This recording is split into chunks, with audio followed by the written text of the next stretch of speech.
ప్రార్థన చేసుకుని ఆయన సహాయం చేత వాక్య ధ్యానంలోనికి ప్రవేశిద్దాం. ప్రార్థన. మహాపరిశుద్ధుడైన మా ప్రియ పరలోకపు తండ్రి, మీకే స్తోత్రములు నాయన. ఈ మధ్యాహ్న కాల సమయమున మేమందరము మీ జీవము గల మాటలు వినుటకు చేరి వచ్చి ఉండగా మా అందరితోనూ మాట్లాడమని ప్రార్థిస్తున్నాను తండ్రి. మీ యొక్క సన్నిధిని, మీ ఆత్మను మాతో ఉంచి వివరిస్తున్న నాకును మీ యొక్క నడిపింపును వినిచున్న మీ బిడ్డలకు గ్రహింపు శక్తిని దయచేయమని ప్రార్థిస్తున్నాను నా ప్రభువా.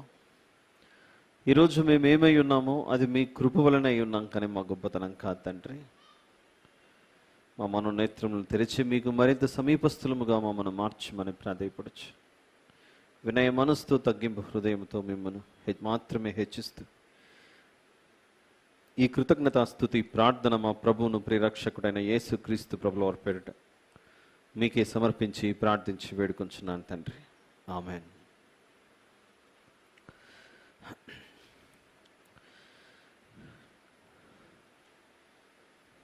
ప్రియులారా, ఈరోజు యాకోబు పత్రిక 4వ అధ్యాయం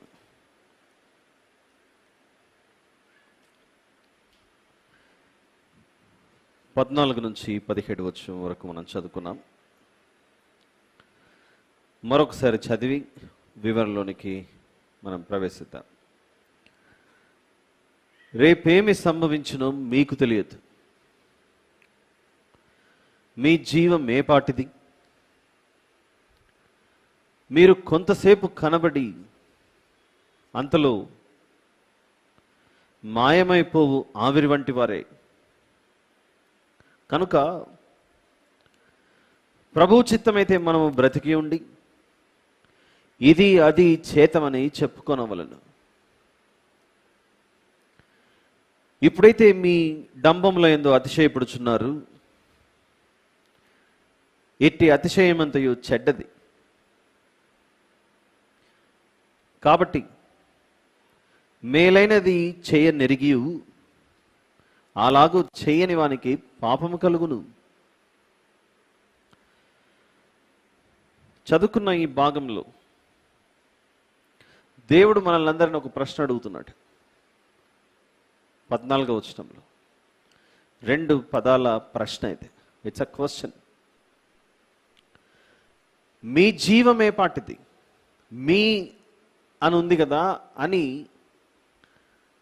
మనమందరము కలిసి సమాధానం చెప్పాల్సిన ప్రశ్న కాదది. వాట్ ఈస్ యువర్ నేమ్ అని ఇంగ్లీష్లో అడిగామనుకోండి, తెలుగులో దాని అర్థం ఏంటి? మీ పేరేమిటి నా, లేకపోతే నీ పేరేమిటి నా? మీ పేరా నీ పేరా? వాట్ ఈస్ యువర్ నేమ్ అన్నామంటే పిల్లలు పెద్దవాళ్ళని అడుగుతుంటే మీ పేరేమిటి అని మీ అని గౌరవంగా మర్యాదపూర్వకంగా అడుగుతున్నారని భావించవచ్చు. అదే పెద్దవాళ్ళు పిల్లల్ని అడుగుతున్నారనుకోండి, నీ పేరేంట్రా చెప్పు అనేది అనుభవం. అది నీ పేరేంటి బిడ్డ అని అర్థం. ఇక్కడ తెలుగులో మీ జీవమే పాటిది. చూడండి ఒకసారి అంతా వచ్చిన 4:14.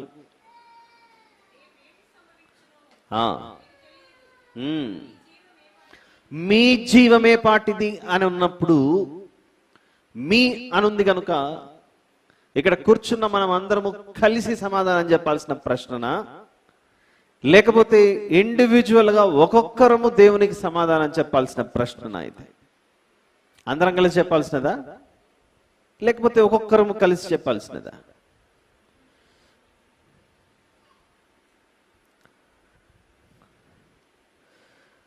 ఈ ప్రశ్న ఒక గ్రూపుకు సంబంధించినది కాదు. సమిష్టిగా సమాధానం చెప్పాల్సిన ప్రశ్న కాదు ఇది. ఇది ఇండివిజువల్గా ఒక్కొక్కరము చెప్పాల్సిన సమాధానం. What is your life, what is your name అంటే నీ పేరేమిటి అని ఎలాగైతే మనము ఇది నాకు సంబంధించినది అని ఎలాగైతే సమాధానం చెప్తామో, అక్కడున్న క్వశ్చన్ని ఒకవేళ మీరు ఇంగ్లీష్ బైబిల్ ఉన్న వాళ్ళు ఇక్కడ ఎవరన్నా ఉంటే వాట్ ఈజ్ యువర్ లైఫ్ అని ఉంటుంది అక్కడ. నీ జీవం ఏ పాటిది? వెరీ ఇంపార్టెంట్ క్వశ్చన్ ఇది. చాలా విలువైన ప్రాముఖ్యమైన ప్రశ్న ఇది. నా జీవితం ఎలా గడిచిపోయిందో కూడా నాకు తెలియదండి, అంత ఫాస్ట్గా అంత వేగంగా గడిచిపోయింది అంటారు పెద్దలు. నేను మొన్ననే భూమి మీదకి వచ్చినట్లుంది, ఆ తర్వాత ఇంతలోనే పెరిగాను, అంతలోనే ఇంతవరకు వచ్చాను, ఇప్పుడు ఎదురు చూస్తున్నాను ఎక్కడికో పోవడానికి. పిల్లలైతే ఒక ప్రశ్న అడుగుతారు, నేను ఇక్కడికి ఎలా వచ్చాను అని, అనగా భూమి మీదకి నేను ఎలా వచ్చాను అని అడగచ్చు పిల్లలు. కొంచెం దాని గురించి అవగాహన వచ్చిన తర్వాత, పెద్దగైన తర్వాత అడిగే ప్రశ్నే, ఇంతకు భూమి మీద నేను ఎందుకున్నాను? Why am I here? మొదటి ప్రశ్న ఏంటి? How have I come here? నేను ఎలా వచ్చాను భూమి మీదకి అనే ప్రశ్న తెలియని వయసులో. కొంచెం అర్థమైన తర్వాత అడిగే ప్రశ్న, నేను ఎందుకున్నాను భూమి మీద అనేది. ఆ ప్రశ్నకు జవాబు దొరికిన తర్వాత వృద్ధాప్యం వచ్చి ఇంకా మంచం మీద ఉన్నప్పుడు మనసులో మెదిలే ప్రశ్నే, నేను ఎక్కడికి వెళ్ళాలి అన్న ప్రశ్న. Wear should I go? నేను ఎక్కడికి వెళ్ళాలి అనే ప్రశ్న. విందాం జాగ్రత్తగా. మనం ఇక్కడికి ఎలా వచ్చాము అనడానికి జవాబు కీర్తన 100 మరియు జకర్యా గ్రంథం 12. 100వ కీర్తన 3వ వచనము మరియు జకర్యా గ్రంథం 12వ వచనం. 100వ కీర్తన 3వ వచనంలో, యెహోవాయే దేవుడని తెలుసుకొనుడి, ఆయనే మనలను పుట్టించెను, మనం ఆయన వారము, ఆయనే మనలను పుట్టించెను అనుంది క్రింద ఫుట్ నోట్లో. మనలను మనమే సృజించుకొనలేదు, ఆయన సృజించాడు అని చెప్తున్నాడు. ఆయన మనల్ని సృజించాడు, ఆయన మనల్ని చేశాడు, తన అరచేతుల మీద నన్ను చెక్కి ఉన్నాడు అన్న అవగాహన ప్రతి క్రైస్తవునికి ఉంటుంది. అలా చేసిన దేవుడు జకర్యా గ్రంథం 12వ వచనంలో ఆ మనుషుల అంతరంగంలో ఆయన ఏం చేస్తున్నాడో మొదటి వచనాన్ని చూద్దాం. జకర్యా గ్రంథము, బుక్ ఆఫ్ జకర్యా, chapter number 12, page number 782 in Telugu Bible, 782, 12వ అధ్యాయము మొదటి వచనం.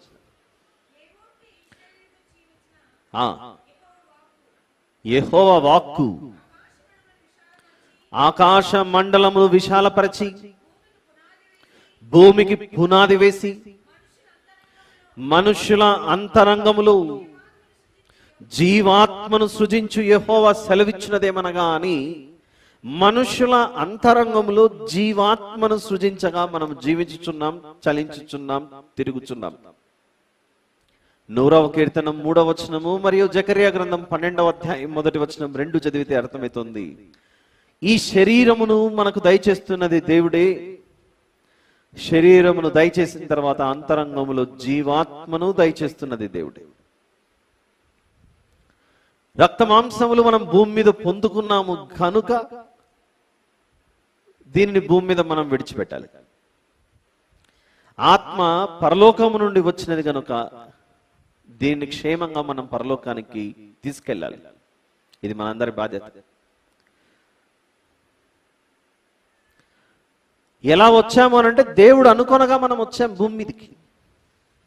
సృష్టికర్త ఆశపడ్డాడు నీవు నేను కావాలని, ఆయనతో పాటు పరలోకంలో యుగ యుగాలు జీవించాలని ఆయన ఆశ. బిడ్డలకు జన్మనిచ్చిన తర్వాత వారిని ఎక్కడో వదిలి చెత్తకుండిలో పడేసే క్రూరమైన తల్లిదండ్రుల గురించి నేను మాట్లాడట్లేదు, కానీ బిడ్డల కొరకు ప్రాణాన్నైనా అర్పించగలిగే సమర్థులున్న తల్లిదండ్రులు వారి కళ్ళెదుట ఎప్పుడూ కనపడాలనే ఆశ ఉంటుంది. ఇంత విశ్వాన్ని కలిగించిన దేవునికి ఉన్న ఆశ మనమంతా పరలోకంలో ఆయన వలె ఉండాలని. ఆయనకు మించిన వారు మరొకరు లేరు కనుకనే ఆయన ప్రమాణం చేసిన ప్రతిసారి నా జీవము తోడు అని అంటాడు. మనం అప్పుడప్పుడు కొందరిని నమ్మించడానికి కొన్ని ఒట్టు లేదా ప్రమాణాలు చేస్తుంటాం. ఎలాంటి ప్రమాణాలు? మా అమ్మ తోడు, మా నాన్న తోడు, దేవుని తోడు, ఇలా వేరే వాళ్ళ పేర్లు చెప్తుంటా. నీ ఉద్దేశంలో వారు నీకంటే గొప్పవారుగా అనే భావన మనకుంటుంది. ఇంకా కొన్ని సందర్భాలు నా పిల్లల మీద అని మాట్లాడుతుంటారు. వాస్తవానికి క్రైస్తవులు ఇలా ఒట్టు పెట్టకూడదు. మన మాట అవునంటే అవును, కాదంటే కాదన్న స్థాయిలో ఉండాలి ఎప్పటికీ.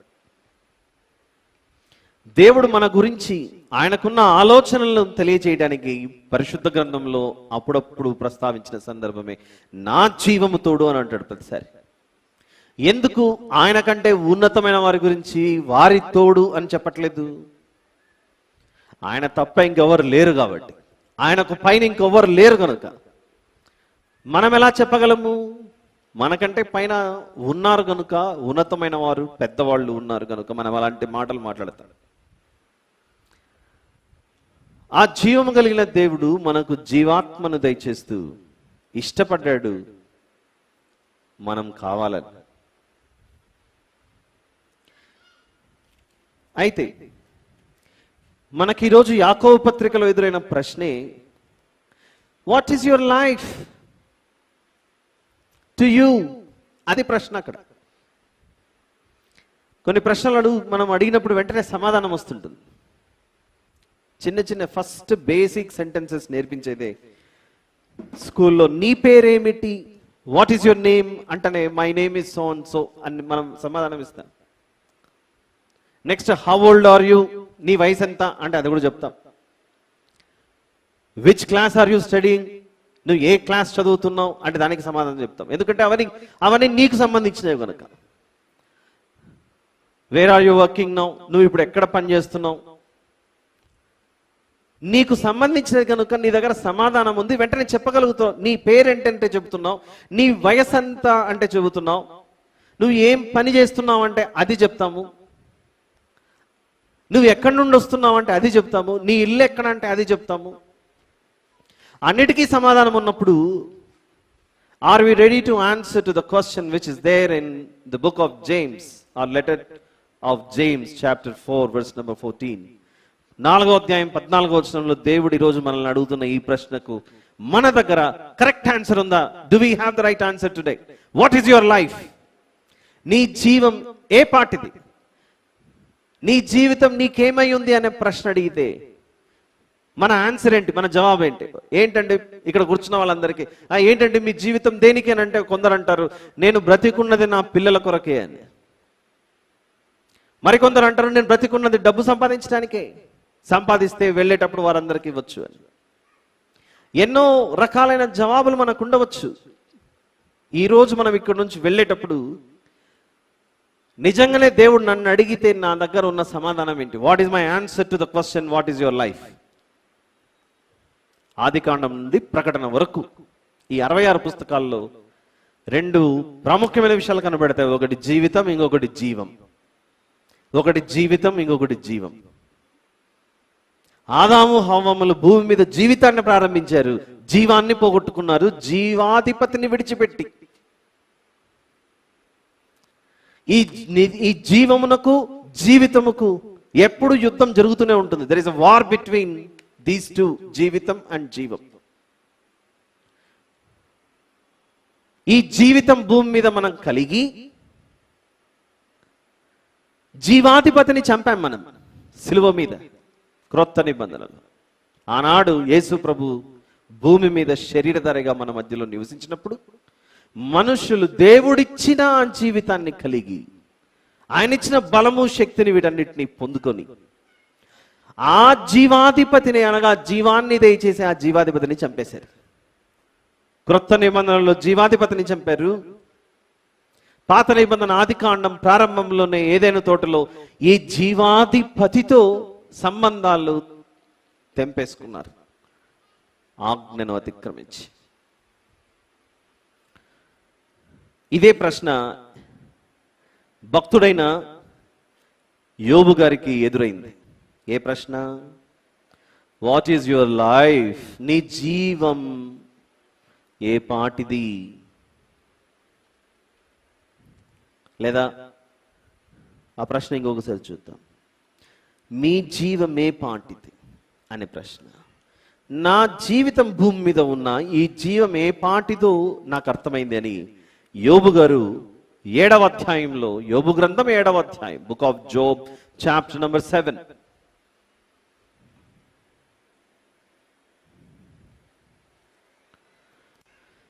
6వ వచనంలో ఒక దానితో పోలుస్తున్నాడు యోబు గారు. తాను రాసిన గ్రంథం 7వ అధ్యాయం 6వ వచనంలో, నా దినములు నేతగాని నాడె కంటెను వడిగా గతించుచున్నవి అని. ఈ జీవితం భూమి మీద ఎంత వేగంగా పరిగెత్తుందంటే, నేతగాని నాడే. నేతగాని నాడే అంటే ఏంటి? నాడు నేడు నాడే కాదు ఇది. వస్త్రాలు తయారు చేసే పద్ధతిలో ప్రత్యేకంగా చీరలు నేసేవాళ్ళు, వస్త్రాలను నేసేవారు. అలాంటి వారి వద్దకు వెళ్తే అర్థమవుతుంది నేతగాని నాడే అంటే ఏంటనేది. నేతగాని నాడే అని అంటే, వస్త్రాలు తయారు చేయడానికి ఒక చిన్న కర్ర ముక్క లాంటి దానికి దారం చుడతారు. ఆ దారమును ఆ మిషన్కి, ఆ యంత్రానికి తగిలించినప్పుడు దాని నేతగాడు నేస్తూ ఉండగా అందులో నుంచి దారం తీసుకుంటూ ఉంటుంది. ఈ వస్త్రాలన్నీ దారాలతో తయారైనవి మనకు తెలుసు. పలు విధాలైన దారాలన్నింటినీ ఒక చోటికి, థ్రెడ్ దారంని ఒక చోటికి తీసుకొని వచ్చి రకరకాల దారాలను కలిపితే వస్త్రాలు తయారవుతాయి. అలా నేతగాడు దారమును చుట్టిన ఒక కర్ర లాంటిది. ప్రస్తుతానికి ఇది ఒక కర్ర అనుకుందాం, చెక్క అనుకుందాం. దీనికి దారం చుట్టాడు. ఇలా ఈ దారాన్ని యంత్రాన్ని తగిలిస్తాడు. అతను మిషన్ ఆపరేట్ చేస్తుండగా, వస్త్రం తయారవుతుండగా ఇది ఇలా రొటేట్ అవుతూ దారం వెళ్ళిపోతూ ఉంటుంది. ఇది అర్థం కావాలంటే సులభంగా గాలిపటాన్ని గాలిలో ఎగిరేస్తే ఈ చేతిలో ఉన్న ఆ వీల్ నుంచి చక్రం లాంటిది, ఒక కర్ర లాంటి నుంచి తిరుగుతూ దారం పైకి వెళ్తుంటుంది, గాలిపటం పైకి వెళ్తూ ఉంటుంది. గాలిపటం కనుక దాన్ని మళ్ళీ వెనక్కి తిప్పితే మళ్ళీ దారం దీనికే చుట్టుకుంటూ ఉంటుంది. కానీ నేతగాడు నేసే నాడలో ఈ దారం వస్త్రంలోకి అలా వెళ్ళిపోతూ ఉంటుంది. దాన్ని మళ్ళీ ఇలా వెనక్కి తిప్పడం అసాధ్యం. అది ఏమీ లేకపోతే ఏమైనా తిప్పచ్చు. ఇలా ఎలాగైతే నేతగాడు ఈ దారం అలా తీసుకొని వెళ్ళిపోతాడో, వస్త్రంలోకి దారం వెళ్ళిపోతుందో, ఎంత వేగంగా వెళ్ళిపోతుందో మిషన్ ఆపరేట్ చేసేటప్పుడు, అంత వేగంగా నా జీవితం అయిపోతుందని యోబు గారు మాట్లాడుతున్నారు. ఇలా యోబు గ్రంథం 7వ అధ్యాయం 6వ వచనం, నా దినములు నేతగాని నాడెకంటను వడిగా గతించుచున్నవి, నిరీక్షణ లేక అవి క్షయమైపోతున్నవి, నా జీవము వట్టి ఊపిరియే అని జ్ఞాపకం చేసుకునుము. 8వ వచనం ప్రారంభంలో, నన్ను చూచువారి కన్ను ఇక మీదట నన్ను చూడదు, నీ కన్నులు నా తట్టు చూచును గాని నేను ఉండకపోదును. మేఘము విడిపోయి అదృశ్యమగునట్లు పాతాళమునకు దిగిపోయిన వాడు మరి ఇప్పుడు రాడని. ఇకనే ఆ 10వ వచనం, అతడు ఇక ఎన్నడూను తన ఇంటికి రాడు, అతని స్థలం అతని మరలా నెరగదు. నా దినములు నేతగాని నాడే. ఎంత వేగంగా తిరుగుతూ ఉంటుందో అంత వేగంగా పరిగెత్తుందని మాట్లాడుతున్నాడు. ఇంకొంచెం ముందుకెళ్ళి యెషయా గ్రంథం 38వ అధ్యాయం చూస్తే, యెషయా గ్రంథము 38వ అధ్యాయం, ఈ భూమి మీద మన దినములు చాలా ఉన్నాయని అనుకోవడం చాలా ప్రమాదం. ప్రతి క్షణం మనిషికి చాలా విలువైనది.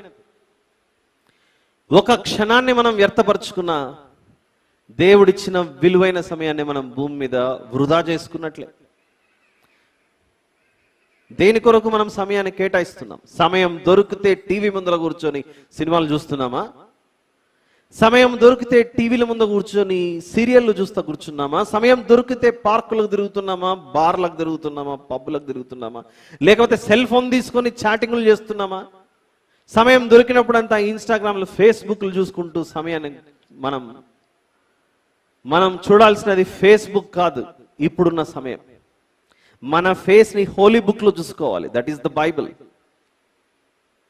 బైబిల్లో చూస్తే మన ముఖం ఎలా ఉందో అర్థమవుతుంటుంది మనకు. అర్థం కాదుగా, ఇది మిర్రర్. అర్థం కాకపోయినా దేవుడు అర్థం చేసుకోవడానికి ఇచ్చిన గ్రంథమే ఈ గ్రంథం. అది చదువుతూ ఉంటే నేను ఈరోజు ఎలా కనపడుతున్నాను దేవునికి అని అర్థం కంటే స్పష్టంగా మన రూపాన్ని చూపించే ఒక అద్భుతమైన గ్రంథమే ఈ గ్రంథం. 38వ అధ్యాయం, book of Isaiah, chapter number 38, 12వ వచనం చూద్దాం. హిజ్కియా గారు రాస్తున్నటువంటి మాటలు. ఎప్పుడు రాస్తున్నారో ఒక్కసారి 9 చూసి 12కి వద్దాం. యూదా రాజైన హిజ్కియా రోగి అయి ఆరోగ్యము పొందిన తర్వాత అతడు రచించినటువంటి మాటలు ఇవి. ఆ మాటల్లో ఆయనకు అర్థమైంది 12వ వచనం, నా నివాసము పెరికివేయబడని. ఏ నివాసం గురించి మాట్లాడుతున్నాడు దేవుడు? హిజ్కియా, నీకు రోగం వచ్చింది, మరణం అవుతావు అని చెప్పినప్పుడు ప్రార్థించగా దేవుడు 15 సంవత్సరాల ఆయుష్నిచ్చాడు. ఆ 15 సంవత్సరాల ఆయుష్ కాలాన్ని ఇదిగో నా నివాసము పెరికివేయబడెను, ఇంకెప్పటికీ నేను ఉండే అవకాశం లేదు, 15 సంవత్సరాల తర్వాత నా జీవితం ఉండదు భూమి మీద అంటున్నాడు ఇక్కడ. చదవండి సిస్టర్. గొర్రెల కాపరి గుడిసెవలే అది నా యొద్ద నుండి ఎత్తుకొని పోబడెను. నేయువాడు తన పని చుట్టుకొనున్నట్లు నేను నా జీవము ముగించుచున్నాను. ఆయన నన్ను బద్దె నుండి కత్తిరించుచున్నాడు. చాలు సిస్టర్. ఈ 12వ వచనంలో నా నివాసము పెరికివేయబడెను అంటే అర్థం ఏంటంటే, ఏ రోజైతే ఆత్మ ఈ దేహంలో నుండి వెళ్ళిపోతుందో ఈ నివాసమును దేవుడు అలా పెరికి పక్కన పడేస్తాడట. అప్పుడప్పుడు కన్ను మూసిన వారి గురించి ఆలోచిస్తుంటే మన కళ్ళెదురుగున ఇలా కనపడుతూ ఉండగా వెనక్కి రాలిపోయి ఉంటారు.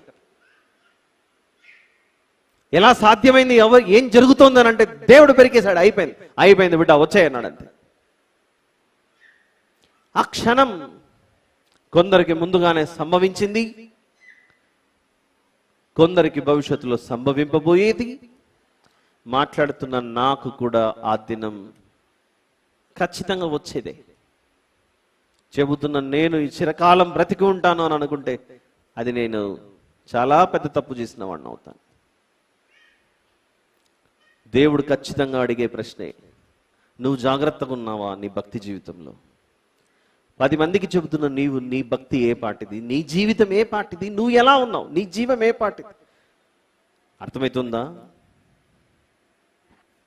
మన జీవం గురించి ఆయన మాట్లాడుతూ భూమి మీద కలిగి ఉన్న ఈ జీవితంలో కలిగి ఉన్న జీవం గురించి, గొర్రెల కాపరి గుడిసెవలే అది నా యొద్ద గొర్రెల కాపరి గుడిసెవలే అది నా యొద్ద నుండి ఎత్తుకొని పోబడెను. గొర్రెలు కాసేవారు, భూమి మీద యాత్రికులుగా తిరిగేవారు, భూమి మీద కొన్ని రోజులు ఒక చోట మరికొన్ని రోజులు ఇంకొక చోట ఉండేవారి జీవితం ఆలోచిస్తే ఆ గుడారం, ఆ డేరా అలా వేసుకుంటారు. పని అయిపోతానే అక్కడి నుంచి ఖాళీ చేసి వెళ్ళిపోతారు.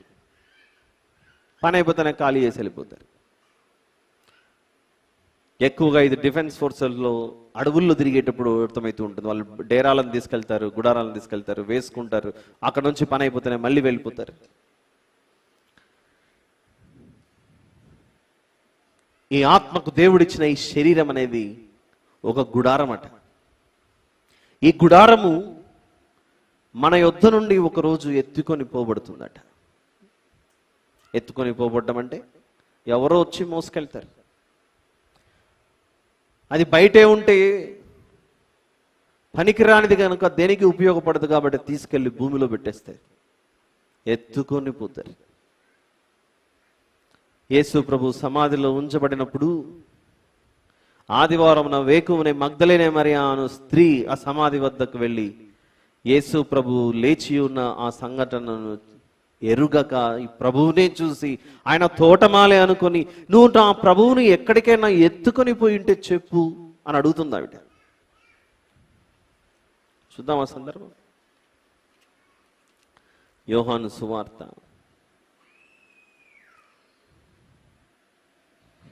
20వ అధ్యాయం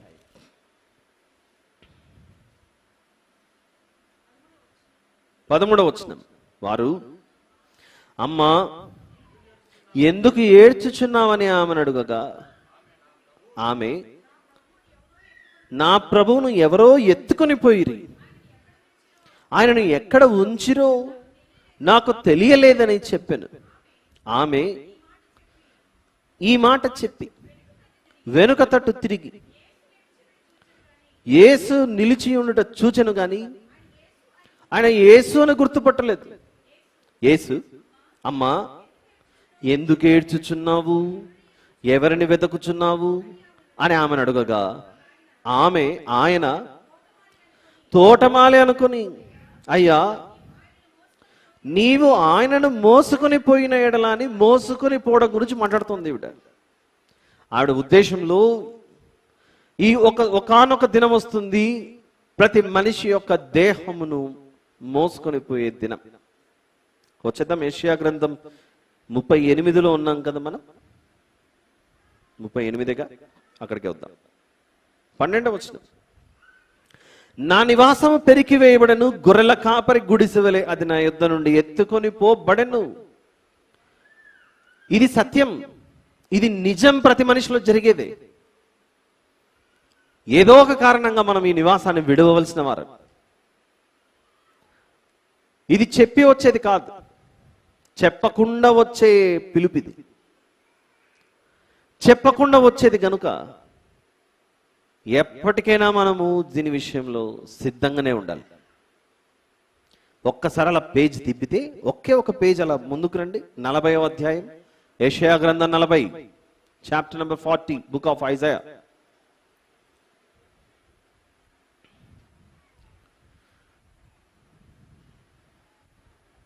ఆరో వచనం చూద్దాం. ఇప్పుడు యెషయా గారు మాట్లాడుతున్నమాట. ఆలకించుడి, ప్రకటించుమని ఒకడు ఆజ్ఞ ఇచ్చుచున్నాడు. ప్రకటించు, గో ప్రొక్లెయిమ్, ప్రకటించు ప్రకటించు ప్రకటించు. అప్పుడు వింటున్న వ్యక్తి, విన్నవారిలో ఒకరు, ఏం ప్రకటించమంటారు? ప్రకటించమంటున్నావు, బాగానే ఉంది, వెళ్ళి చెప్పు అంటున్నావు, ఏం చెప్పాలి? Tell me what to say.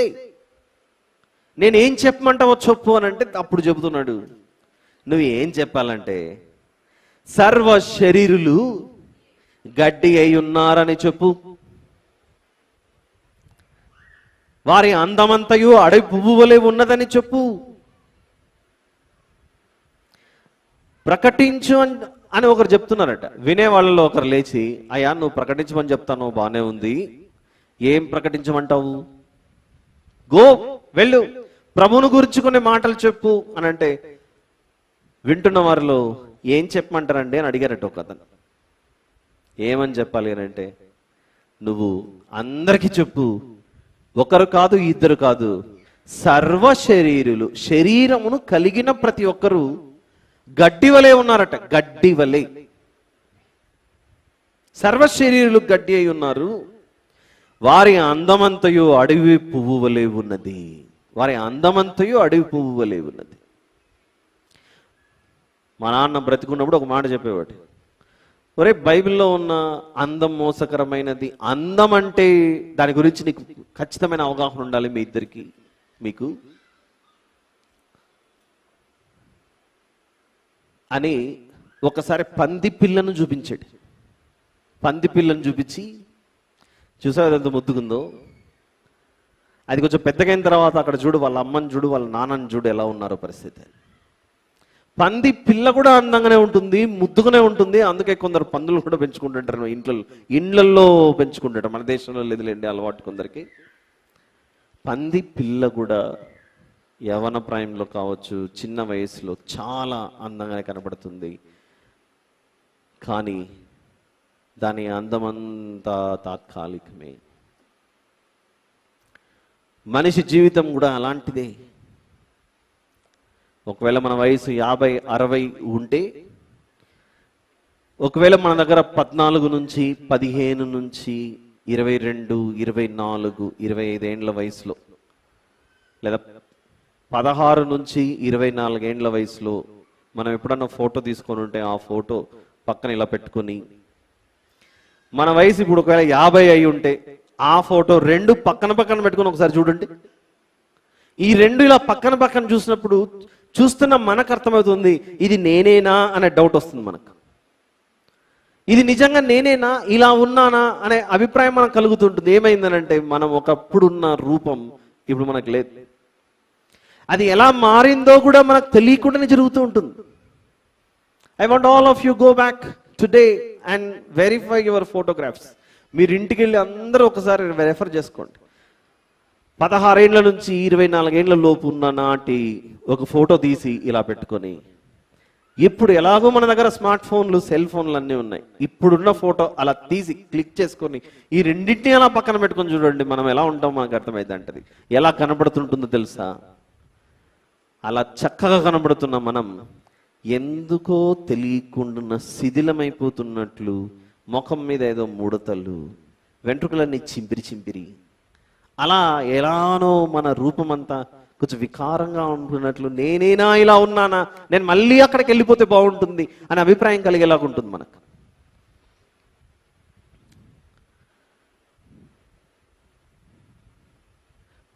ఒక పెద్ద ఆయన వచ్చి సమాజంలో అడిగేటట, వాట్ ఈజ్ యువర్ లైఫ్ అని.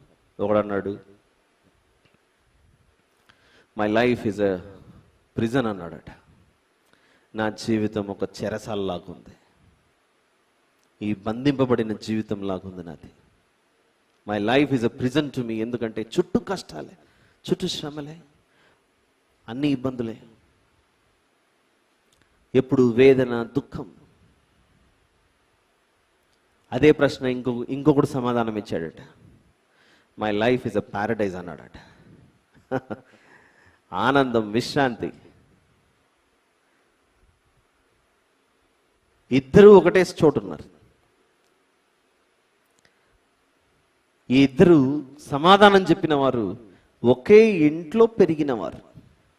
ఎగ్జాంపుల్, ఒకే తండ్రికి తల్లికి పుట్టిన బిడ్డలు. ఏ తల్లిదండ్రులైనా ఒకరికి తక్కువ ఒకరికి ఎక్కువ చేసే అవకాశం ఉంటుందా? మంచివారు చెయ్యరు. కానీ ఆ ఇద్దరు వేరు సమాధానాలు ఇచ్చారు. ఒకడన్నాడు my life is a prison అన్నాడు, మరొకడు my life is a paradise అన్నాడు. ఎందుకు?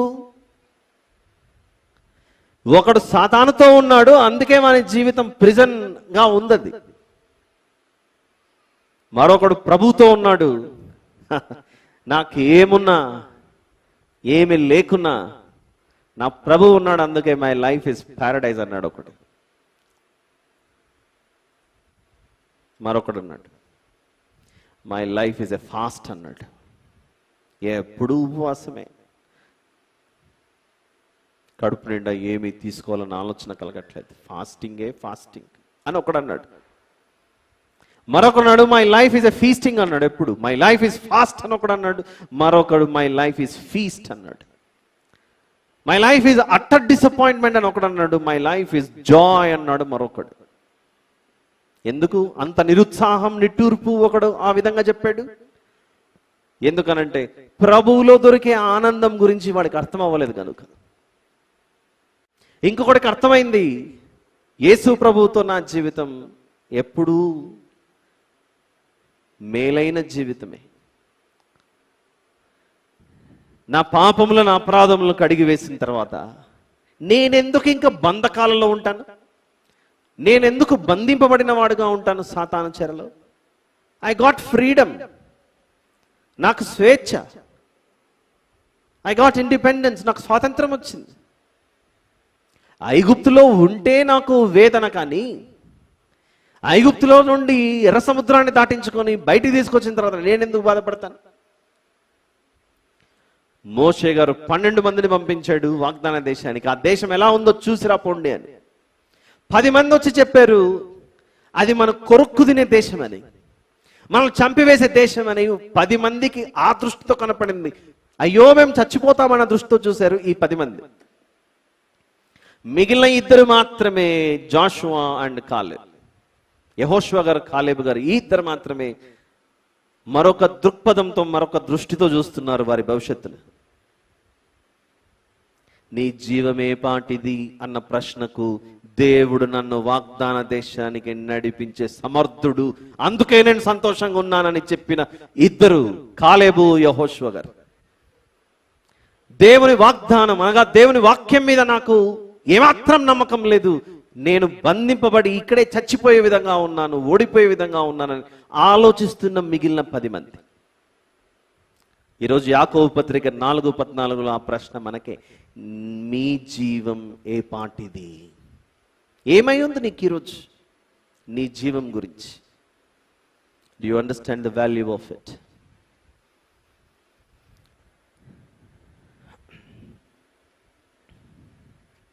అందుకే దీని విలువ తెలిసినోడికి అర్థమవుతుంది యేసు ప్రభు చెప్పిన మాట. ఈ జీవం గురించి, ఈ జీవిత ప్రయాణం గురించి 3 ముక్కల్లో 3 మాటల్లో ఆయన ప్రారంభించి ముగించాడు. అదే, నేనే మార్గం, నేనే సత్యం, నేనే జీవం అన్న 3 మాటలు. ఈ మార్గం ఏంటో మరొకసారి ఆలోచిద్దాం. ఏంటంటే, ఒకడు విమానం ఎక్కాడట, ఏరోప్లేన్. ఇక్కడ నుంచి ఆస్ట్రేలియాకో, అమెరికాకో, ఇంకో దూరదేశం పోతున్నాడు, రష్యాకో, ఎక్కడికో. ఇక్కడ నుంచి పక్కన బెంగళూరు, చెన్నైయో, విశాఖపట్నం అయితే గంటలో వెళ్ళిపోవచ్చు. వేరే దేశాలకు పోతున్నామంటే కొన్ని గంటల ప్రయాణం గాల్లో పోవాలి, విమానంలో.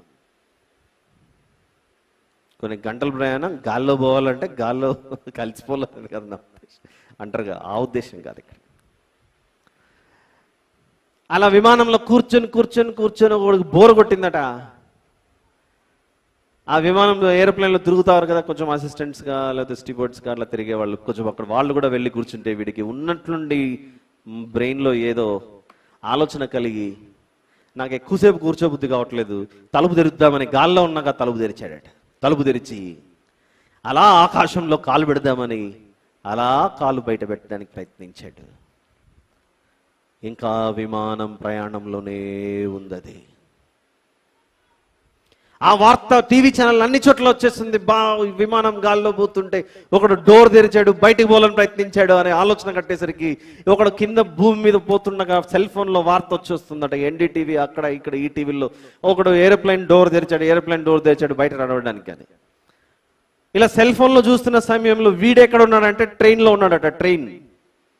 ఈ ట్రైన్ ఇక్కడ నుంచి ఏ విశాఖపట్నమో, ఏ బెంగళూరు, చెన్నైయో పోతుంది ఢిల్లీకో. రాజధాని ఎక్స్ప్రెస్ లాంటివి, మరో ఎక్స్ప్రెస్ లాంటివి ట్రైన్లు విపరీతమైన స్పీడ్లో పోతున్నాయి. గంటకు 80 నుంచి 120 కిలోమీటర్ల మధ్యలో ట్రాక్ను బట్టి ప్రయాణం చేస్తుంటే అప్పుడే వార్త అందింది. ఆ వార్త సెల్ ఫోన్ చూస్తున్నాక వీనికి తగిలింది. ట్రైన్లో పోతున్నోడికి ఒక ఆలోచన తట్టింది. విమానంలో పోయేవాడు డోర్ తీసి బయటకు రావాలనుకుంటే నేనెందుకు ఈ పని చేయకూడదని ట్రైన్లో ప్రయాణం చేసేవాడు డోర్ దగ్గరకు వచ్చి చివరి మెట్టుకు దిగి అలా భూమి మీద కాలు పెట్టాడట. అంత వేగంగా పోతున్న ప్రయాణంలో ట్రైన్లో నుంచి ఏమైందిక? ట్రైన్ ముందు పోతుందా, నేను ముందు పోతానా చూసుకుందామని వీడు ఆలోచించాడట. నువ్వు ప్రయాణంలో ఉన్నావు, ఎక్కిన వాహనం దిగకుండా జాగ్రత్త పడాలి. పిచ్చలైపోయింది, తల పిచ్చలైపోయి పగిలిపోయి ట్రైన్లో నుంచి పడి ప్రాణమైపోయింది. అదే ఛానల్లో ఒకడు విమానంలో చేశాడని వీడియో వార్త చూసుకుంటూ ట్రైన్ దిగాడని వార్త అందేసరికి అదే సమయంలో ఒకడు బస్సులో పోతున్నాడట. ఆ బస్సులో పోతూ చూస్తున్నాడు ఈ వార్త. వీరు ఇంత గొప్ప సాహసం చేస్తే నేనెందుకు చేయకూడదని ఆలోచన వచ్చి వీడు డ్రైవర్ ఏసీ బస్సులో చక్కగా ఆయన నడిపించుకుంటూ పోతుంటే డ్రైవర్కు తెలియకుండా వెనక కిటికీలోంచి చెయ్యి బయట పెట్టాడట. ఫస్ట్ అద్దంలో కనపడింది, 2 వైపుల అద్దాలు ఉంటాయిగా. వెంటనే కండక్టర్ని పంపించి ఎవడో చెయ్యి పెడుతున్నాడు వెనకాల, లోపల పెట్టుకోమన్న, చెయ్యి దిగిపోతుందని చెప్తే కండక్టర్ చెప్పినప్పుడు అవునా చెయ్యి దిగిపోతుందా బయట పెడితే? చెయ్యి బయట పెడితే తెగిపోతుంది అన్నాడు, కానీ కాలు బయట పెడితే ఏమనలేదు కాబట్టి నేను ఈసారి కాలు పెడతానని కాలు బయట పెట్టాడట. అప్పుడు ఊగ చెప్పాడట బస్సులోంచి బయటికి. ముక్కలు ముక్కలు ఆ తర్వాత బయటికి మొత్తం బాడీనే ఈడ్చుకెళ్ళిపోయిందంట మరొకటి ఏదో తగిలి.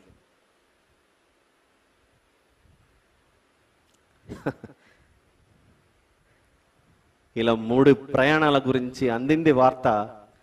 ఒకడు ఓడ ప్రయాణం చేస్తుంటే సముద్రంలో ఓడలో పోతున్నాడట. ఓ విమానము, రోడ్డు, రైలు అందరూ ఓడిపోయారు. నేనైతే ఖచ్చితంగా గెలుస్తాను, ఎందుకంటే నీళ్లు మెత్తగా ఉంటాయి కదా, దిగినా ఏం కాదని ఓడ నడి సముద్రంలో, పసిఫిక్ మహాసముద్రంలో పోతూ ఉండగా అందులో నుంచి పైనుంచి దిగేశాడు ఒకడు. మామూలుని కాదు, నేను చాలా పెద్ద గజ ఈతగాడిని. మా ఊర్లో ఉన్న చెరువంతా ఈదింది నేనే. స్విమ్మింగ్ పూల్లో ఎప్పుడు స్విమ్మింగ్ కాంపిటీషన్ పెట్టినా గెలిచింది నేనే. అన్ని గెలిచినప్పుడు ఈ సముద్రం ఎంత చిటికలో దాటేస్తానని ఓడలోంచి దిగాడట. దిగుదలం ఆలస్యము అయిపోయి ఆ నీళ్లు ఎంత ప్రవాహంగా ఉన్నాయో, ఎంత లోతుకున్నాయో ఏమీ తెలియక మధ్యలో తిమింగలాల చుట్టుకుని పోయాడు. ఆ ప్రాణం పోయింది. ఎందుకు చెప్పాను ఈ విషయం? నువ్వు ఒక గమ్యస్థానం చేరుకోవడానికి ఒక వాహనం ఎక్కావు. బండి డ్రైవరు, లేకపోతే పైలట్, లేకపోతే కెప్టెన్, మరొకరు నడిపించేటప్పుడు నడిపిస్తున్న వ్యక్తి మీద నీకు నమ్మకం ఉండి నన్ను క్షేమంగా తీసుకెళ్తాడనే ఆ నమ్మకంతో నీ ప్రయాణం ప్రారంభము నుండి ముగింపు వరకు ఆ డ్రైవర్ మీద, ఆ వాహనం మీద నీకు నమ్మకం ఉండాలి. అప్పుడే క్షేమంగానే ప్రయాణాన్ని ముగించగలరు. ఇంకా గమ్యం రాకముందే దిగిపోవాలి, ఇష్టం వచ్చినట్లు తిరగాలి అని ఆలోచించినప్పుడు ప్రాణం మీదకి వస్తుంది. ఇది మనం ఆలోచించగలిగితే, యేసు ప్రభు నేనే మార్గము అని చెప్పినప్పుడు ఆ ప్రభు యొక్క మార్గంలో నువ్వు ప్రవేశించిన తర్వాత ఆయనను నువ్వు నావికుడుగా, ఆయన నీవు నాయకుడుగా, ఒక కెప్టెన్గా పెట్టుకుని ఆయనతో నువ్వు నడవకుండా ఈ మార్గంలో నుండి నేను బయటకు వస్తానని అలా తొలగిపోతే నీ జీవితం అత్యంత ప్రమాదంలోకి పడిపోతుంది. అది ఇక్కడ దేహాన్ని పోగొట్టుకున్నావు, యేసు ప్రభు మార్గాన్ని విడిచిపెడితే ఆత్మను పోగొట్టుకుంటావు. అందుకే అన్నాడు, నేను చెప్పిన మాట మీరు నమ్ముతారో నమ్మరో నాకైతే తెలీదు. నేను చెప్పేది అబద్ధం కాదు, నేను చెప్పేది సత్యం అన్నాడు. నేనే మార్గం, అది మీరు నమ్మాలి, అది సత్యం అన్నాడు. That is the truth, you should believe it. ఎందుకు ఆ ట్రూత్ని నమ్మాలి? ఎందుకు ఆ సత్యాన్ని నమ్మాలి? ఎందుకు ఆ సత్యాన్ని నమ్మాలి అని అంటే, ఆ సత్యాన్ని నమ్మకపోతే జీవమే పోతుంది. అందుకే 3వ పదం అన్నాడు, నేనే జీవం అన్నాడు. దేవుని యొక్క సత్యాన్ని సాతానుడు అసత్యంగా మార్చినప్పుడు వారు దేవుని దృష్టిలో చచ్చిపోయారు, డెడ్ అయిపోయారు. చూద్దాం ఇంకా కొన్ని మాటలు.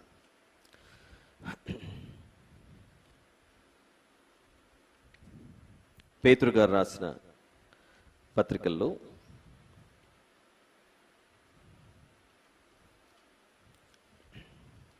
మొదటి పత్రిక, యెషయా గారు రాసిన మాటనే క్రొత్త నిబంధనలో పేతురు గారు మరొక్కసారి అదే జ్ఞాపకం చేస్తున్నాడు.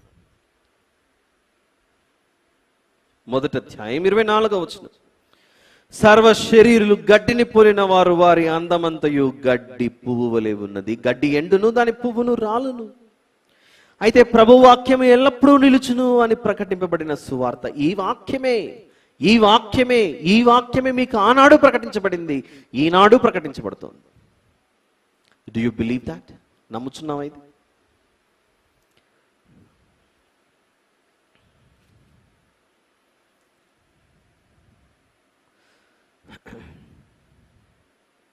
దీన్ని యాకోబు గారు తాను రాసినటువంటి పత్రికలో 4వ అధ్యాయంలో చెబుతున్నాడు. 14వ వచనంలో, మీ జీవమే పాటిది. ఇందాక చెప్పాను, ఈ ప్రయాణాలు బస్సు కావచ్చు, ట్రైన్ కావచ్చు, ఏరోప్లేన్, షిప్, ఏదైనా కావచ్చు.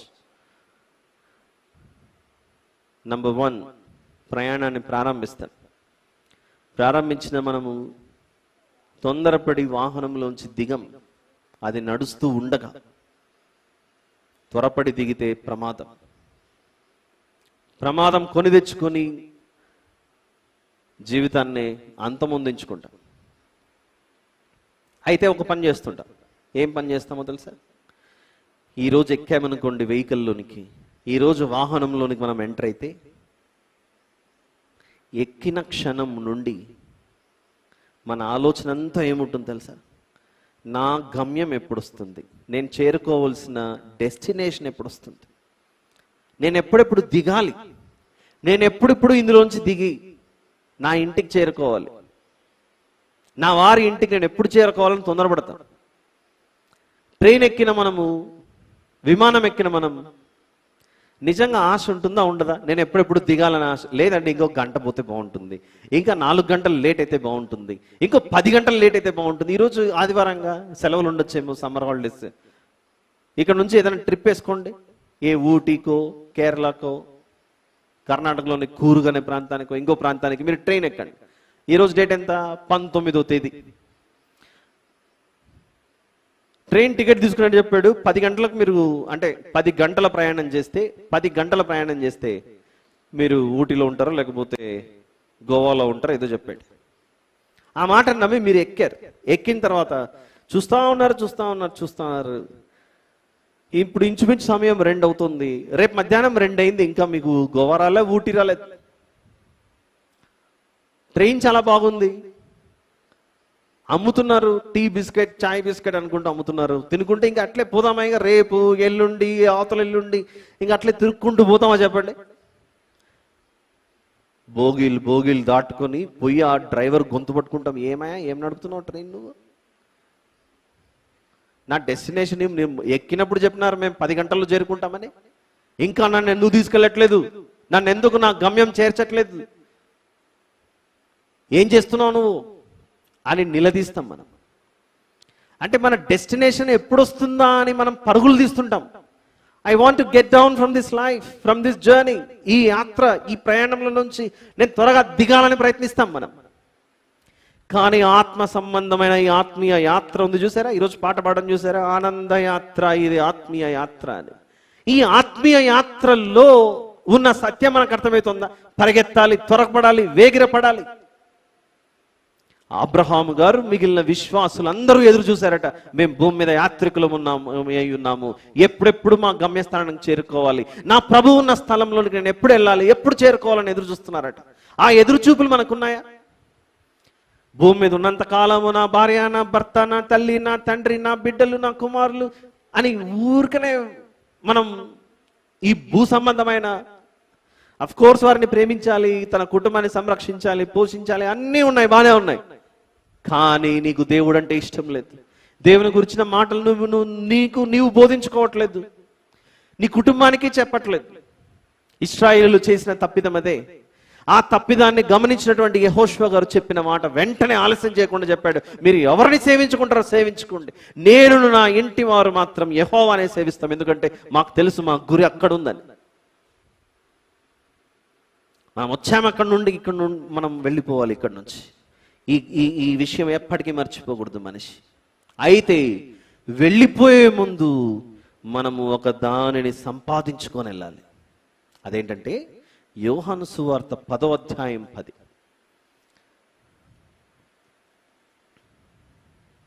యోహాను సువార్త 10వ అధ్యాయం 10వ వచనం చూద్దాం. దొంగతనమును, హత్యను, నాశనమును చేయుటకు వచ్చును. ఎవరి దొంగ? సాతానుడు, అపవాది. మన ఆత్మీయ జీవితాలను నాశనం చేయడానికి వాడు దిగి వచ్చిన దుర్మార్గుడు వీడు. మరి దేనికి రాడు? అయితే నేను గొర్రెలకు జీవము కలుగుటకును, అది సమృద్ధిగా కలుగుటకును నేను వచ్చి తినని మీతో నిశ్చయముగా చెప్పుచున్నాను.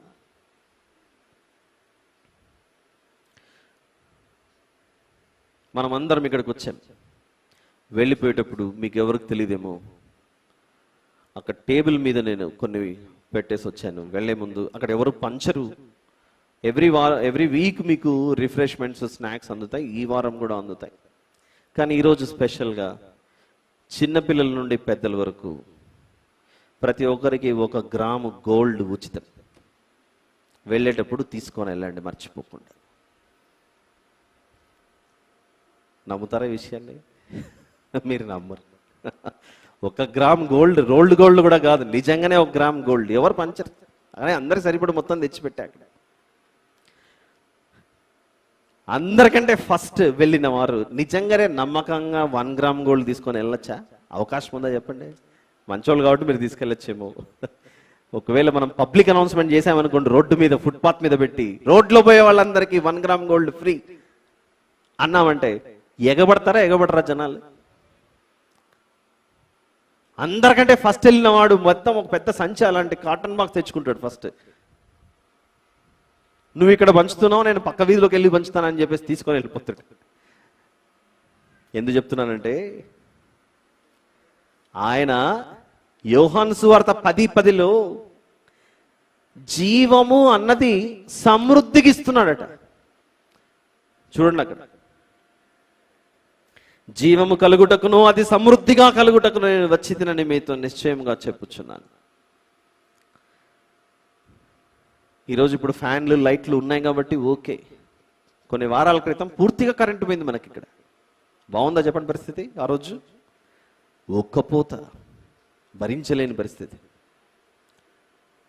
కొంచెం సమయం అది లేకపోతే చీకటి ఎలాగైతే అయ్యిందో, దేవుడిచ్చిన ఈ జీవాన్ని దేవుడు ఒక్కసారి అలా ఆర్పివేస్తే మనం ఏమైపోతాం? చీకటి అయిపోతాం. చీకటి. ఇంకొన్ని మాటలు చూసి ముగించుకుందాం.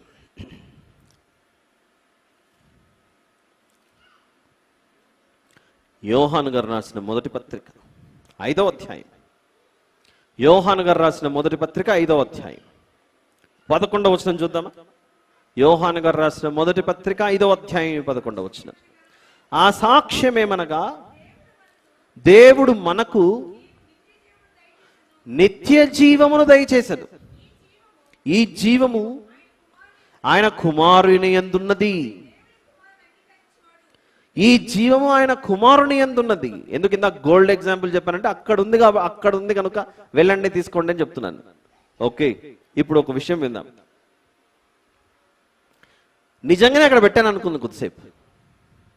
తీసుకోవాలనుకుంటే అక్కడికి వెళ్ళాలా, లేకపోతే ఇటు వెనకాల నుంచి ఇటు పోవాలా? అది ఎక్కడుందో అక్కడికి వెళ్ళాలి. అక్కడికి వెళ్ళకుండా మనం రూట్ మార్చామనుకోండి, పొందుకోలేం, అది చేరుకోలేం దాన్ని. ఇటువైపు వెళ్తే బంగారం, ఇటువైపు వెళ్తే ఇటుక పిల్లలు, మట్టి, బూజు. ఇటువైపు బంగారం, ఇటువైపు మట్టి పిల్లలు. ఇది మనకు అర్థమైతే మనిషి చేస్తున్న పొరపాటు ఏంటంటే, ఇర్మియా గ్రంథం 2వ అధ్యాయంలో ఒక మాట ఉంటుంది. ఇర్మియా గ్రంథము 2వ అధ్యాయం, chapter number 2, book of Jeremiah, 13వ వచనం. నా జనులు 2 తప్పిదములు, 2 నేరములు చేసి ఉన్నారట. ఏంటా నేరములు? మొదటి తప్పు ఏంటంటే, జీవజలముల ఊటైన ఆయనను విడిచిపెట్టారట దేవుని యొక్క జనులు. 2వ తప్పు ఏం చేశారు? తమ కొరకు తొట్లను, అనగా బద్దలై నీళ్లు నిలువని తొట్లను తొలిపించుకొని ఉన్నారు. తొట్టిని తొలిపించుకున్నారట. ఒక తొట్టిలో నీళ్లు నింపామనుకోండి, వాడుకుంటే అనగా ఉపయోగించుకుంటే అయిపోతాయి, లేకపోతే ఎండలో పెడితే ఆవిరైపోతాయి. ఒక బలమైన సుత్తి లాంటిది తీసుకొని ఆ తొట్టికి పొరపాటున తగిలింది అనుకోండి, అది చీలిపోతుంది. నీళ్లు వేసినా కూడా అందులో నుంచి లీక్ అయిపోయి పడిపోతూ ఉంటాయి నీళ్ళు. తొట్టిలో నీళ్ళు ఎక్కువగా ఉంటాయా, ఊటలో నుంచి వచ్చే నీళ్ళు ఎక్కువ ఉంటాయా? మనిషి ఊటైన దేవుణ్ణి విడిచిపెట్టాడట, తన చేతులతో తయారు చేసుకున్న తొట్టిని తొలిపించుకున్నాడట. ఈరోజు జీవజలముల ఊటైన ఆయనను మనిషి విడిచిపెట్టి ఆయన వద్దంటున్నాడంట. I don't want the Lord Jesus. ప్రపంచంలో యేసు ప్రభు పేరు చెబితేనే మన మీదకి దాడికి దిగే వాళ్ళు ఉన్నారు. బైబిల్ పట్టుకొని రేకుల షెడ్డు కింద ఇలా కూర్చొని మనం ప్రకటించుకుంటున్నాం, కానీ ఇదే ప్రకటన సెంటర్లో సిగ్నల్ దగ్గర నిలబడి చెప్పండి, అయిపోయి కథం. నామరూపాలు లేకుండా మనల్ని అటాక్ చేస్తారు. అక్కడ ఏం జరుగుతుంది? మనిషి జీవజలంలో ఊటైన ఆయనను విడిచిపెట్టి తొట్లను తొలిపించుకొని వీధుల్లో తిరుగుతున్నాడు. వచ్చేద్దాం యోహాను గారు రాసిన మొదటి పత్రిక 5వ అధ్యాయం 12వ వచనంలో. దేవుని కుమారుని అంగీకరించువాడు జీవము గలవాడు, దేవుని కుమారుని అంగీకరింపనివాడు జీవము లేనివాడు. మళ్ళీ అక్కడికే వచ్చింది స్టోరీ. గత కొద్ది వారాలుగా దేవుని అంగీకరించకపోతే నువ్వు దేవుని దృష్టిలో చచ్చిన వాడవే అని ప్రకటించబడుతూనే ఉంది. మళ్ళీ అక్కడికే వచ్చేసాం మనం. దేవుని కుమారుని అంగీకరించేవాడు జీవము గలవాడు. అంగీకరించకపోతే we are dead. మన ఇంట్లో ఎవరైనా కన్ను మూసిన తర్వాత వారి దేహంని అలానే ఇంట్లో పెట్టుకోం మనం. దాన్ని తీసుకెళ్ళి ఒక చోట పెట్టి పాతిపెట్టి వస్తాం. పాతిపెట్టి వచ్చిన తర్వాత వారు పడుకున్న గదిలో కూడా మనం పడుకోవడానికి మనం ధైర్యం చూపించాం. ఉంటుందా ధైర్యం ఎవరికైనా? ఉండొచ్చేమో 1 సంవత్సరం 2 సంవత్సరాల తర్వాత. 3-4 రోజుల క్రితం పాతి పెట్టారు, 4వ రోజు వెళ్ళి నువ్వు ఆడ పడుకో అంటే పడుకుంటారు. ఇంట్లో వాళ్ళు కూడా పడుకోరు. ఎందుకు? లోపల పడుకున్నంతసేపు ఆయన రూపం, ఆయన కదలికలు, ఆయనే తిరుగుతున్నట్లు అన్ని జ్ఞాపకాలు వస్తాయి. నీ తమ్ముడేగా, మీ అన్ననేగా, మీ అక్కనేగా, లేకపోతే మీ తండ్రేగా, మీ తల్లేగా. ఎందుకు అంత భయం? నో, వాళ్ళు ఇప్పుడు లేరు, కన్ను మూసారు, లేరు. ఈ భూమి మీద ప్రతి మనిషి విషయంలో అలా భయపడతాడే కానీ భయపడని ఒకే ఒక సందర్భం ఏంటంటే, మనము రూమ్లో ఒంటరిగా పడుకున్న ప్రభు యొక్క మరణం గుర్తొస్తే, ప్రభు యొక్క సమాధి సంఘటన గుర్తొస్తే, యేసు ప్రభు యొక్క సమాధుల నుండి తిరిగి లేవడం అన్న విషయాలు గుర్తొస్తే, ఈ ఒక్క సందర్భం మాత్రం మనకు ఎంతో నెమ్మది, ఎంతో సమాధానం, ఎంతో ధైర్యం కలిగించేది ప్రభు యొక్క మరణ సమాధి పునరుత్థానాలు. అదే మన సొంత వారు కన్ను మూసినా కూడా మనకు ఆ ధైర్యం ఉండదు. ఎందుకు ఆ ధైర్యం? ప్రభు సమాధి, మరణ సమాధి పునరుత్థానముల విషయంలో మనకు అంత ధైర్యం ఎందుకంటే మనం నమ్ముచున్నాం ఆయన జీవించి ఉన్నాడని.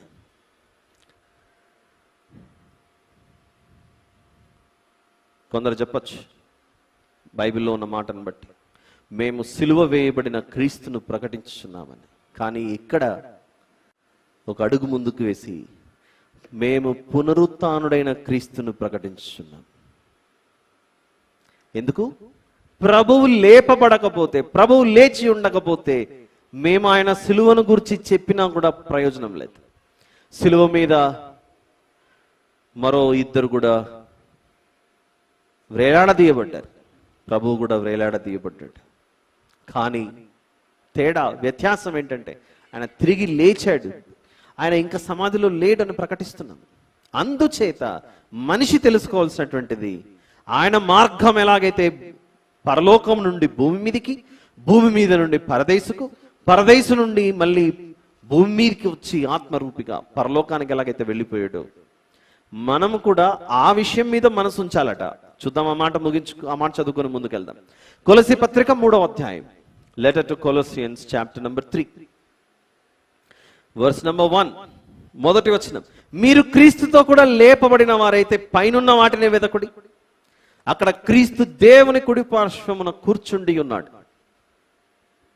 నిజంగా మీకు నమ్మకం ఉందా నేను ప్రభువుతో తిరిగి లేచాను ఆ రోజుని, ప్రభు బాప్తిసంలో పాల్గొన్న మనం? అయితే పైనున్న వాటి మీద దృష్టి ఉంచండి. అక్కడ క్రీస్తు దేవుని కుడి పార్శ్వమున కూర్చుని ఉన్నాడు. పైనున్న వాటి మీదనే గాని భూ సంబంధమైన వాటి మీద మనస్సు పెట్టుకొనకుడి. ఏలయనగా మీరు మృతి పొందితిరి.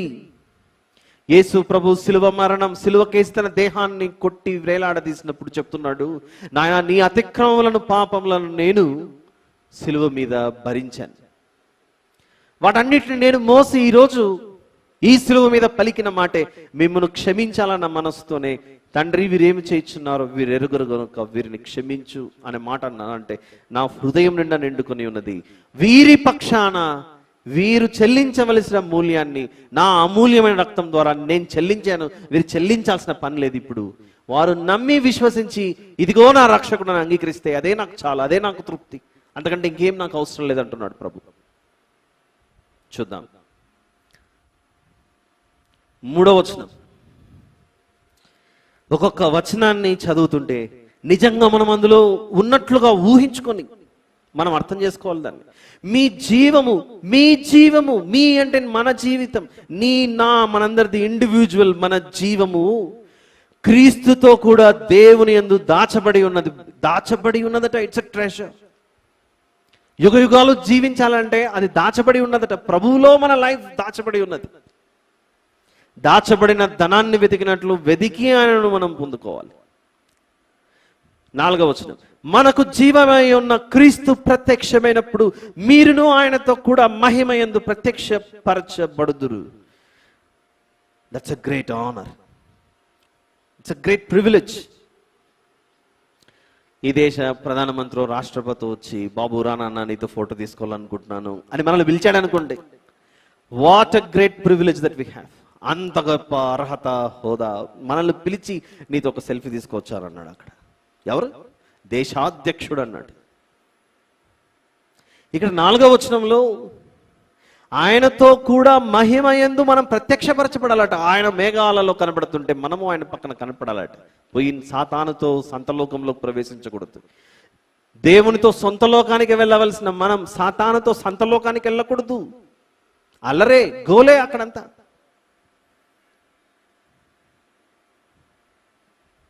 5వ వచనం నుండి చూడండి. నాయన, నువ్వు ఏం చేస్తే నువ్వు దేవునికి దూరం అవుతావో చెప్తున్నాడు.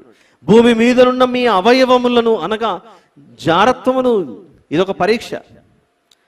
ఇంకా ఒకవేళ ఇలాంటి ఆలోచనలు నీకుంటే, మనం చేస్తే కాదు, క్రొత్త నిబంధనలో చేస్తే కాదు పాపి, ఆలోచిస్తేనే పాపి. చాలా డేంజర్ ఇది. మనిషికి అర్థం కావడానికి నువ్వు చేస్తే పాపి అన్నాడు ఓల్డ్ టెస్టిమెంట్లో. క్రొత్త నిబంధనకు వచ్చిన తర్వాత చేస్తే కాదు బిడ్డ, నువ్వు ఆలోచిస్తేనే తప్పు అంటున్నాడు అక్కడ. ఆలోచిస్తేనే శిక్షార్హుడవు, ఇంకా చేస్తే ఇంకెంత పెద్ద శిక్ష. దేవుని ఉగ్రత. మీలో ఎంతమందికి దేవుని ఉగ్రత కావాలనుకుంటున్నారు? దయచేసి చేయొద్దండి అన్నామనుకోండి, ఒక్కరు చేయిస్తారా చెప్పండి? Nobody will lift your hand. ఎంతమంది ప్రభువుతో కలిసి నిత్య జీవంలో ఉండాలనుకుంటున్నారు పరలోకంలో అంటే చేయిస్తారా? ఖచ్చితంగా ఎత్తుతాం మనం. ఆశదే. అది ఆ విషయంలో ఆశ అంటున్నప్పుడు మరి ఈ విషయంలో ఈ ఆశలు చంపేసుకోండి అని చెప్తున్నాడు దేవుడు. ఏ విషయం ఇది? జారత్వం, అపవిత్రత, కామాతురత, దురాశ, విగ్రహారాధన, ధనాపేక్ష అను వీటిని చంపేయండి. వాటి వలన దేవుని ఉగ్రత అవిధేయుల మీదకి వచ్చును. ఎందుకు ఉగ్రతను? మనము ఏదైనా దాచిపెట్టుకుంటే భవిష్యత్తులో మనకు ఉపయోగపడాలి. మనకు ఏమాత్రము ఉపయోగపడని పనికిరాని దాన్ని తెచ్చిపెట్టుకొని వినాశనాన్ని కొని తెచ్చిపెట్టుకోవడం ఎందుకు?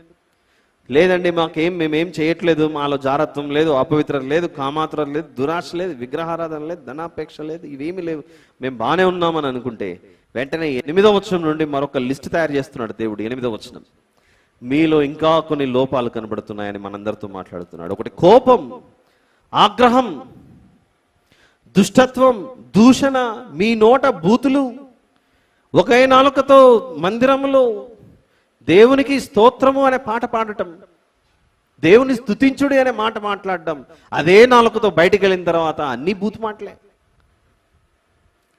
పక్కన 3వ వ్యక్తి చూస్తే, ఏమయ్యా ఇందాకనే అందరికి వందనాలు చెప్తే బయట తందనాలు చేస్తున్నావు అనే దేవుడు అడిగాడు అనుకోండి, ఏంటి పరిస్థితి? క్రైస్తవుడు ఎప్పుడు కూడా ఒకరి చేత వ్రేలెత్తి చూపించుకునే స్థితికి దిగజారిపోకూడదు. యేసుతో టీవీగా పోదుమా అని పాట పాడతాంగా, చర్చిలో మాత్రమే కాదది, చర్చ్ బయట కూడా మనం అలా టీవీగా జీవించాలి. తలెత్తుకొని తిరగవలసిన వారం మనం. దేవునికి ఇష్టం లేనివి చేసి అవమానాల పాలైపోయి వీళ్ళంట క్రైస్తవులు అనే హేళన స్థితిలోనికి మన ప్రవర్తన నడవడిక ఏమాత్రం రాకూడదు. అందుకే ఇవన్నీ మనకు. ఒకరితో కూడా అబద్ధం ఆడకుడి. కొందరు అబద్ధాలు ఆడుతుంటే అసలు వాళ్ళు అబద్ధం ఆడుతున్నారా అనే అభిప్రాయం కూడా మనకు కలగదు, అంత ఈజీగా మాట్లాడేసుకొని పోతుంటారు. ఏలైనగా ప్రాచీన స్వభావమును దాని క్రియలతో కూడా మీరు పరిత్యజించి జ్ఞానము కలుగు నిమిత్తము దానిని సృష్టించిన వాని పోలిక చొప్పున నూతన పరచబడుచున్న నవీన స్వభావం ధరించుకుని ఉన్నారు. You are a new creation all together when you accept the Lord Jesus Christ. అది చెప్తున్నాడు కొరింథీయులకు రాసిన 2వ పత్రిక 5వ అధ్యాయం. The day you accept the Lord Jesus, నువ్వు ఏ రోజు ఏ క్షణమైతే ప్రభువును అంగీకరిస్తావో, you are a new creation. నువ్వు క్రొత్త సృష్టి. మళ్ళీ పాత సృష్టిలోనికి పోతాననుకోవడం ఏంటి? తప్పు కాదా? 5:17 కొరింథీయులకు రాసిన 2వ పత్రిక 5వ అధ్యాయము 17వ వచనము, కాగా ఎవడైనను క్రీస్తునందున్న ఎడల వాడు నూతన సృష్టి, నూతన సృష్టి, నూతన సృష్టి. ఒకడు పాతగైపోయిన బట్టలని మనం కూడా ఇంట్లో చేస్తుంటాం కొన్ని పనులు. అప్పుడప్పుడు పాత బట్టలు ఇక అప్పుడప్పుడు చినిగిపోతున్నాయి కదా అని తీసి అది ఇంట్లో బండలు తుడవడానికో లేకపోతే దేని శుభ్రపరచుకోవడానికో దానికో దీనికో ఒక వారం 10 రోజులు 4 రోజులు తుడిచేసాం బండలు గిడ్డలన్నీ, పిగిలిపోయింది బట్ట వస్త్రం అంతా. దాని స్థానంలో మనం క్రొత్త వస్త్రాన్ని తెచ్చి పెట్టుకున్నాం. అయితే ఈ క్రొత్త వస్త్రాన్ని తెచ్చి పెట్టుకుని ధరించుకున్న తర్వాత మళ్ళీ నీకు ఆశ పుట్టింది ఏంటి? మొన్న నేను బండలు తుడిచానే ఆ బట్ట, అది చాలా బాగుంది, దాన్ని వేసుకుందామని మళ్ళీ తీసుకున్నాడట ఈ చినిగిపోయిన బట్టలు. ఎవరైనా వేసుకుంటారు చెప్పండి? ఊహించుకోండి ఒకసారి. మన ఇళ్ళలో చేస్తుంటాం అప్పుడప్పుడు ఇలాంటి పాత బట్టలు అయిపోయిన తర్వాత తీసి తుడిచేస్తాం.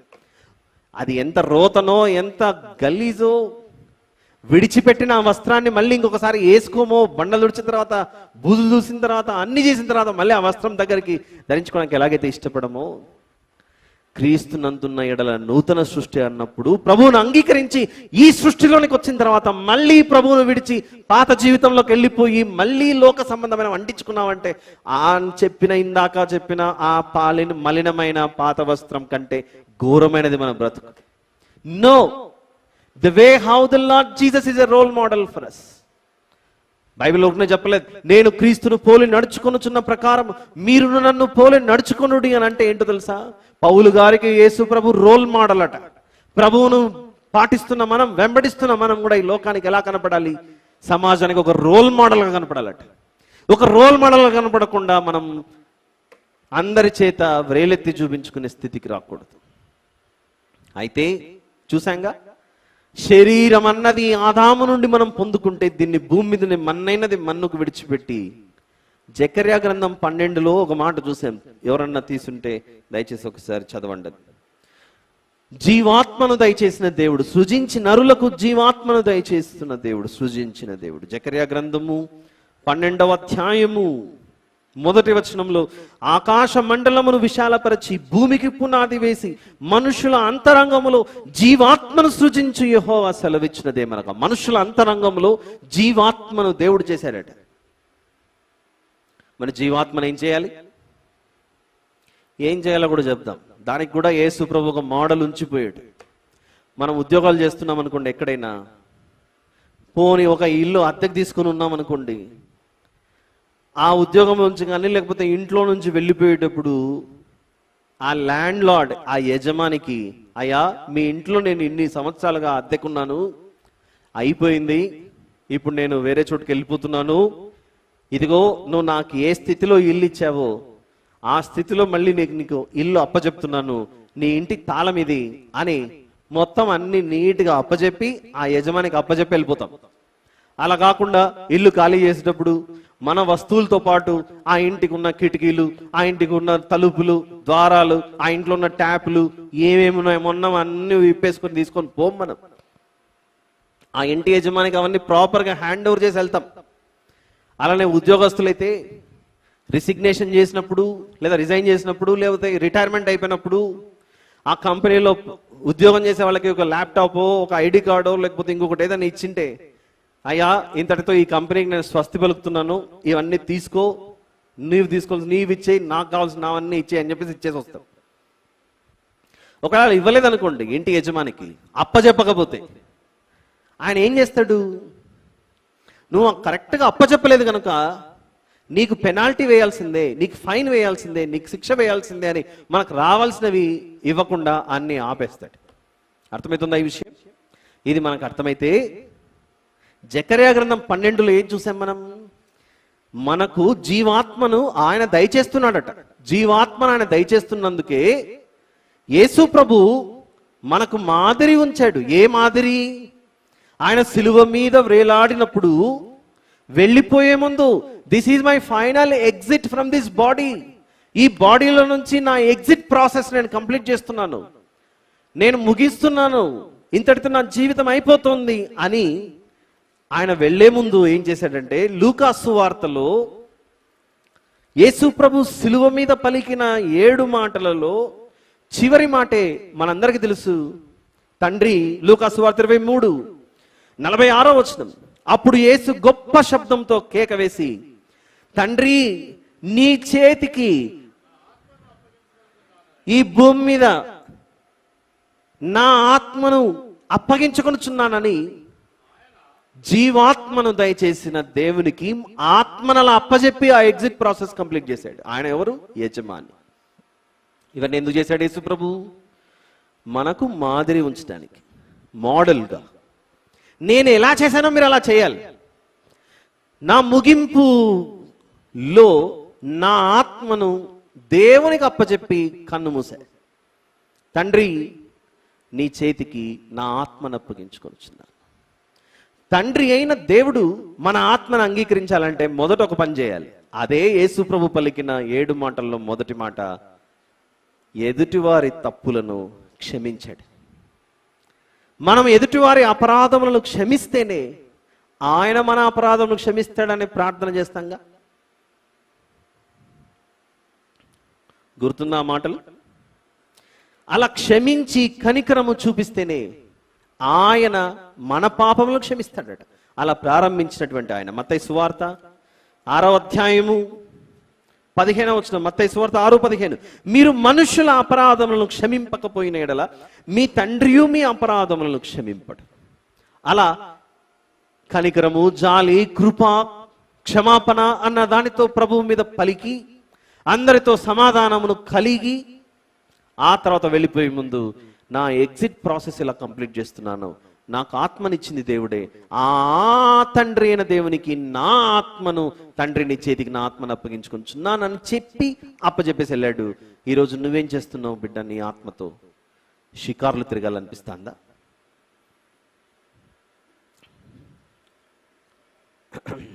అందుకే పేతురు గారు రాసిన మొదటి పత్రికలో మనల్ని ఏం చేయమంటున్నాడో చూద్దాం. అది పేతురు గారు రాసిన మొదటి పత్రిక 4వ అధ్యాయం 19 పేతురు గారు రాసిన మొదటి పత్రిక 4:19 కాబట్టి దేవుని చిత్త ప్రకారము బాధపడువారు సత్ప్రవర్తన గలవారై నమ్మకమైన సృష్టికర్తకు తమ ఆత్మలను అప్పగించుకొనవలెను. ఆయన ఎలాగైతే తన ఎగ్జిట్ ప్రాసెస్ పూర్తి చేశాడో వెళ్లే ముందు, ఒక యజమానికి ఇంటి తాళాలు ఇచ్చి, నువ్వు ఇచ్చింది జాగ్రత్తగా నేను కాపాడాను, ఇదిగో తీసుకొని ఇల్లు అని చెప్పేసి ఇచ్చేయాలి. ఒక కంపెనీలో పనిచేసేటప్పుడు వారు ఇచ్చిన వస్తువులన్నీ ఇచ్చేసి హ్యాండ్ ఓవర్ చేసి తిరిగి రావాలి. అది వెళ్ళిపోయేటప్పుడు చేయాల్సిన ప్రాసెస్. అలానే మనం కన్ను మూసేటప్పుడు సిద్ధంగా ఉండాలి. దేవుడు ఏ సమయాన మనం పిలిచినా, తండ్రి నన్ను పిలుస్తున్నావు, నా ఆత్మ నీకే అని, ఏ క్షణంలో నన్ను పిలిచినా నా జీవితం నీకే అంకితమని, నా మట్టుకైతే బ్రతుకుట క్రీస్తే, జీవించచ్చు, చావైతే లాభము, దానితో పాటుగా జీవించున్నది నేను కాను, నాలో ఉన్న క్రీస్తే. క్రీస్తే అన్నప్పుడు, క్రీస్తే మనలో ఉంటే, క్రీస్తు ప్రభుల వారు ఏం చేశారు? తన ఆత్మను అప్పచెప్పాడు. మనం అప్పచెప్పగలుగుతున్నామా? ఏవి ఇవ్వకుండా ఏమి చేసినా కూడా వ్యర్థమే. ఆలోచిస్తారని ఆశిస్తూ ఇంతటితో ఈ సందేశాన్ని ముగిస్తున్నాను. ప్రార్థన చేసుకుని ముగించుకుని. ప్రేమగల తండ్రి, కృపగలిగిన మా దేవ, పరిశుద్ధుడిన మా తండ్రి, మీకే స్తోత్రములు నాయన. విత్తబడిన వాక్యం వ్యర్థం అవ్వకుండా కాపాడమని వేడుకొంచి, మా ప్రభువును ప్రియరక్షకుడైన యేసు ప్రభు వారి పేట అడిగి వేడుకొని సమర్పిస్తున్నాను తండ్రి. ఆమేన్.